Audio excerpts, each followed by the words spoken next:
Welcome to the Little Bighorn Map Battle. I am Bill Smith, amateur producer, amateur historian, and student in the life of George Armstrong Custer and the Battle of the Little Bighorn. I'm trying something different this time. As many of you know, as many of you are subscribers to my channel, I actually have written, filmed, and produced a detailed documentary on the Battle of the Little Bighorn. It was completed back in 2010, took about 6 years to do with several trips to the battlefield in Montana, and it had every little detail on the battle.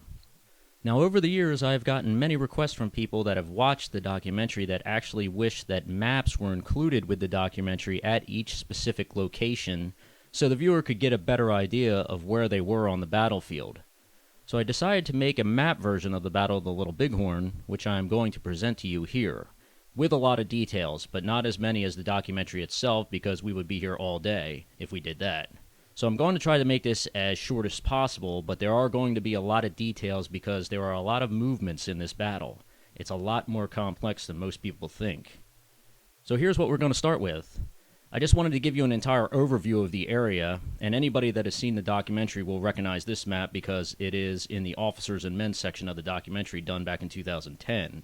It is a map of the entire unceded territory, with the Yellowstone River at the top of the page, and we have successive, from left to right, little creeks and rivers that are flowing south to north into the Yellowstone. Now, the area that will become important to us in regards to the map battle will be the section of the map that is circled. This is an area that is between the Rosebud River to the right and the Little Bighorn River to the left. And in between the two rivers, they are divided by a mountain chain called the Wolf Mountains. Now, we're going to have several maps coming up here. I believe there's over 200 of them. And they start to the right of or east of the Wolf Mountains. They go through the Wolf Mountains. Then the whole area to the left or the west of the Wolf Mountains is the Reno Creek area. So we will see the entire 7th Cavalry moving up to the battlefield. And then we have the Little Bighorn itself. And the battle takes place on both the east and west or left and right sides of the river. So now let's get to our first map. This is an area called the unceded territory. And off to the right is the Rosebud River and the Rosebud Valley. To the top right is the Busby Camp site, and that will become important in a minute. Davis Creek flows from the left to the right across the middle of the map. And along Davis Creek, we have the Halt number 1 camp, as well as the Halt number 2 camp. The Crow's Nest is located at the lower left of the map, and that's located in the Wolf Mountains. Now, the 7th Cavalry at this point is up on the Rosebud to the right. They have moved all through the day of the 24th of June, and the Indian Scouts have learned that the trail that they have been following up the Rosebud for the last couple days has made a right turn and has started going up Davis Creek. And as you know, Davis Creek moves from left to right across the center of the page there.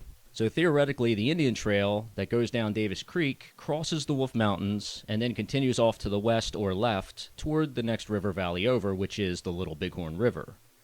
So the Indian Scouts go back and inform Custer of this. Now at this point, Custer and the 7th is on the Rosebud, camped at a location near present Busby, Montana. He is camped there around 8 o'clock at night, and the cavalry has been riding all day, so they're pretty tired. The Indian Scouts come back around 9 and inform Custer that the trail has moved off to the right, and by this time it is dark. Despite this, Custer decides to move immediately and follow the Indian Trail up Davis Creek, in an attempt to get closer to where the Indians might be. So Custer has 2nd Lieutenant Charles Varnum, who is one of the commanders of the Indian Scouts, as well as a small group of Indian Scouts, Crows and Rees, and he detaches them, sends them back up the Rosebud, and then up Davis Creek to an area in the Wolf Mountains called the Crow's Nest. And from that vantage point, the Scouts and Varnum will wait until it gets light out, and then they'll be able to look off to the west to the forward area and see if they can spot any signs of any Indians.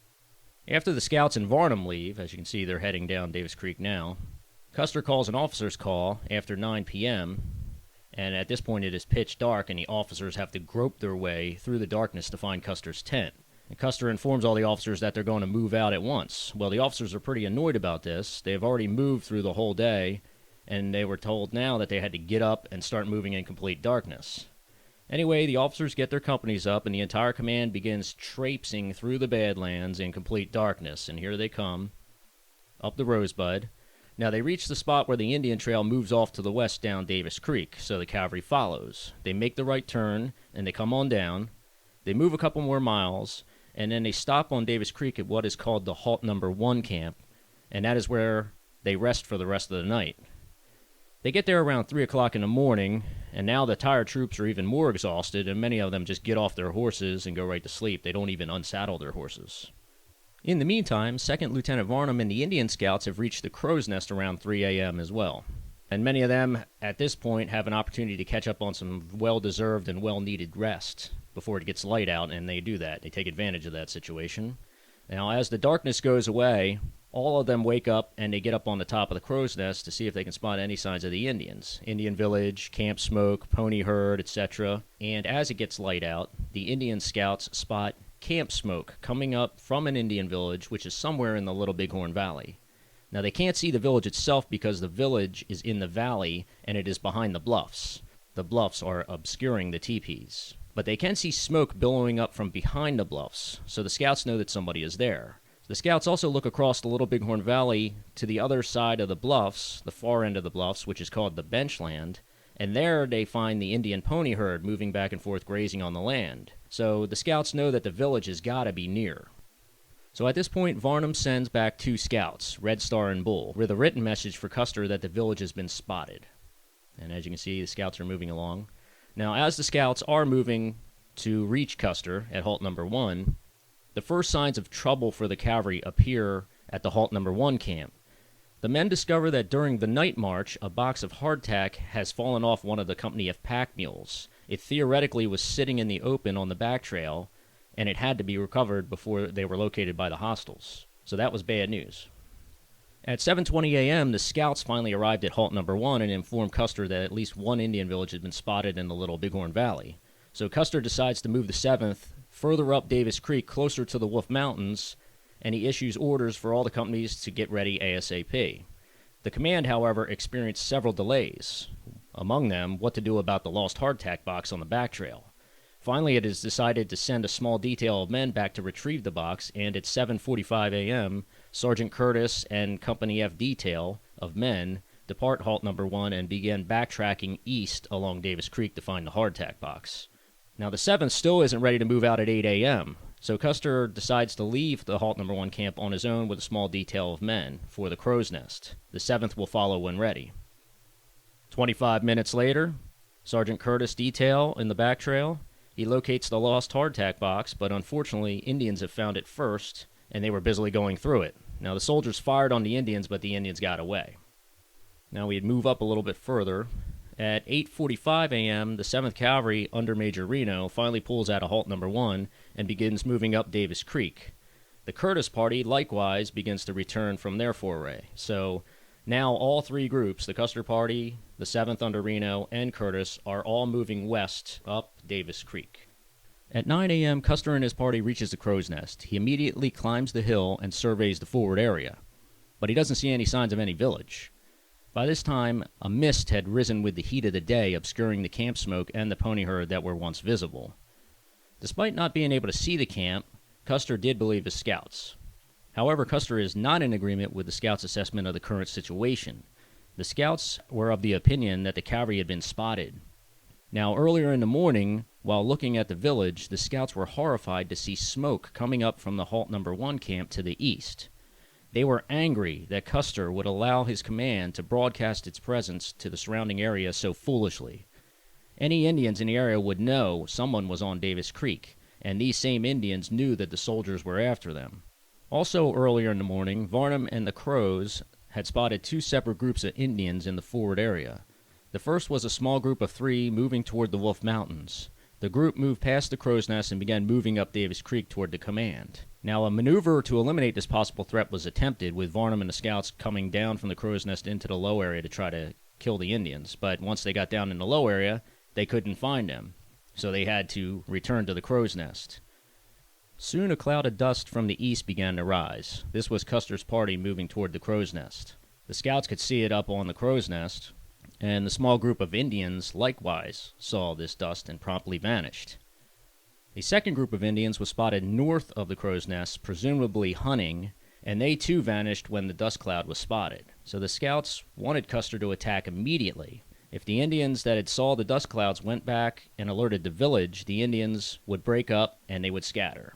Despite the scouts' feelings on the matter, Custer decided to wait, and at 10:20 a.m. he left the crow's nest to return back to the command. In the meantime, the command under Major Reno had arrived at what is called the Halt No. 2 camp at 10:07 a.m. There, the command waited in concealment for Custer's return. At 10:20 a.m., the same time that Custer's party left the crow's nest, Sergeant Curtis and his party arrived at the Halt No. 2 camp. And finally, at 10:35 a.m., Custer's party reaches Halt No. 2. Custer plans to recon the forward area with the scouts the rest of the day and then attack the Indian village the next morning.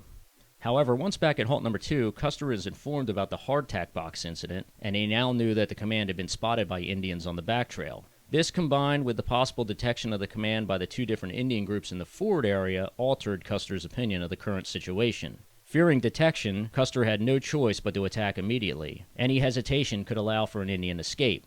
So Custer calls an officer's call and informs the command of his decision to attack. The command will move out ASAP. Custer also details one of the 11 companies to guard the pack train, and that is Captain Thomas Mower McDougal's Company B. Significantly reinforced with men from all the other 11 companies, McDougal now has 120 men. Basically, he has his own battalion. At 11:45 a.m., the 7th Cavalry is ready to move out of Halt No. 1, and McDougal will follow with the slow-moving pack train when ready. So that's the end of the first series of maps. Now we will move to the next series, and that's going to be a little bit further to the west, where we will see the headwaters of the Reno Creek area, as well as the beginnings of the Benteen Scout, and the division of the command. So get ready for continuing events of the day, June 25th, 1876.